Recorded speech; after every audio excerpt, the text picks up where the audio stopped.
Welcome to the Beyond the Haunting channel.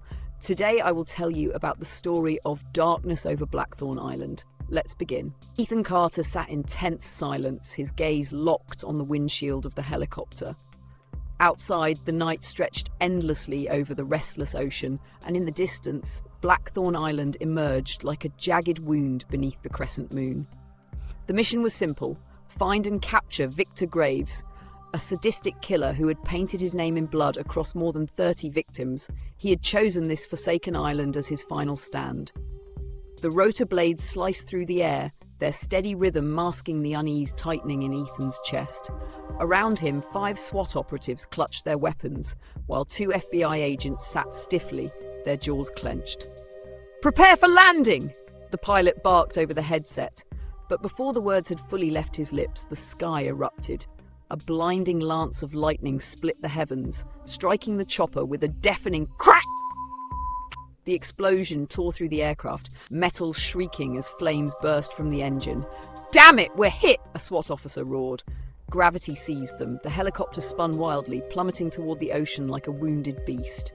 Wind howled through the ruptured cabin, and Ethan barely had time to register the sheer terror in his teammates' eyes before impact. A bone-rattling crash.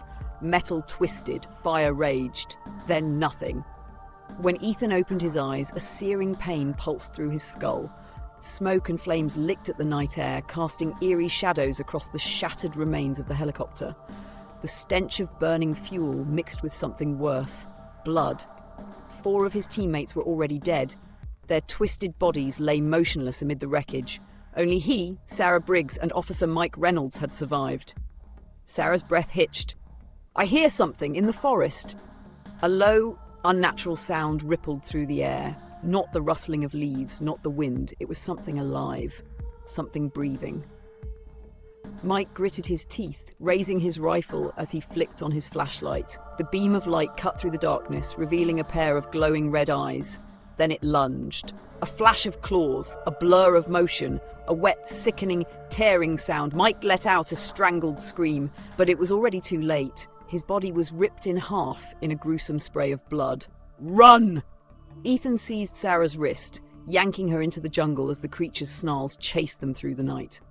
They ran for what felt like hours. Branches tore at their skin. The oppressive blackness of the forest seemed to close in, pressing against them like unseen hands. Then, through the tangled undergrowth, a structure emerged. A chapel. It stood in eerie decay, its wooden walls rotting, its stained glass windows long shattered. Inside, the air was thick with the stench of mold and something ancient. On the altar lay a tattered journal. Sarah flipped through the pages, her voice barely above a whisper. "Victor Graves isn't just a murderer. He's summoning something." The pages were covered in symbols, twisting, unreadable glyphs that seemed to writhe when stared at too long. Ethan's stomach churned.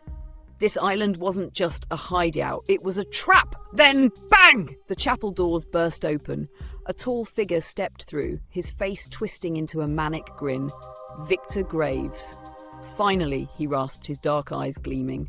"You're here," wasn't afraid.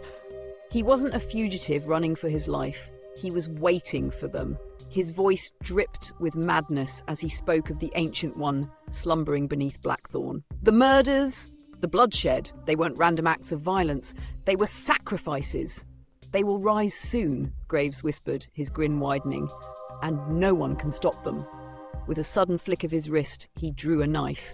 Ethan fired first. The bullet struck Graves square in the chest. He staggered, lips curling into a knowing smile. Then he collapsed. For a moment's silence. Then the ground trembled. Something was rising from beneath the earth. Writhing tendrils, slimy and grotesque. Whispering voices filled Ethan's mind. The ancient being had awakened. Sarah screamed, "We need to get out of here!" They ran, but the island began to change. Trees twisted into skeletal hands. Unseen creatures emerged from the darkness. Reality itself seemed to unravel. In their moment of despair, blinding light engulfed them. A voice rang out, "Not yet." An angel. Radiant wings tore through the darkness. A luminous sword slashed through the creatures, making them shriek in agony. "Go before everything is consumed." Ethan and Sarah bolted toward the shore, where they found a small boat. The sea wind howled, but they had no other choice. They leaped aboard, paddling away from the island as fast as they could. Just as they thought they were safe, the ocean suddenly became eerily still. No waves, no wind, just silence. Sarah looked down at the water, her eyes widening in horror. Ethan, something's down there. Before Ethan could react, a massive tentacle erupted from the depths, coiling around the boat. The surrounding water darkened, as if the ocean itself had been swallowed by the ancient entity's shadow. Sarah screamed as she was dragged underwater. Ethan dove in after her, his hand reaching out just in time to grab hers before she was pulled away. Beneath the surface, Ethan saw a colossal form, its body stretching beyond sight. Hundreds of eyes opened, staring directly at him. Whispered voices echoed in his mind. "You cannot escape. You are part of this." With every ounce of strength, Ethan slashed at the tentacle with his combat knife. A piercing screech echoed through his head as the water churned violently. Sarah broke free, and they both struggled to the surface, clinging to the battered boat. Suddenly, a radiant light descended from the sky. A massive wave surged forward, pushing them away from the island. As they looked back, Blackthorn began to sink, dragging everything with it. The unholy screams of the ancient entity reverberated through the air before fading into silence. The ocean returned to its usual tranquil state, as if nothing had ever happened. When Ethan awoke, he was lying in a hospital bed. Sarah sat beside him. What happened?" he murmured. Sarah shook her head. "No one remembers Blackthorn. The police say no mission ever took place. No one named Victor Graves exists." Ethan froze. How was that possible? He turned on the TV. The news reported a mass disappearance at sea, but made no mention of Blackthorn. No one remembered, no one knew. Only he and Sarah. Ethan glanced at the mirror. For a fleeting moment, he saw Graves's reflection. Smiling!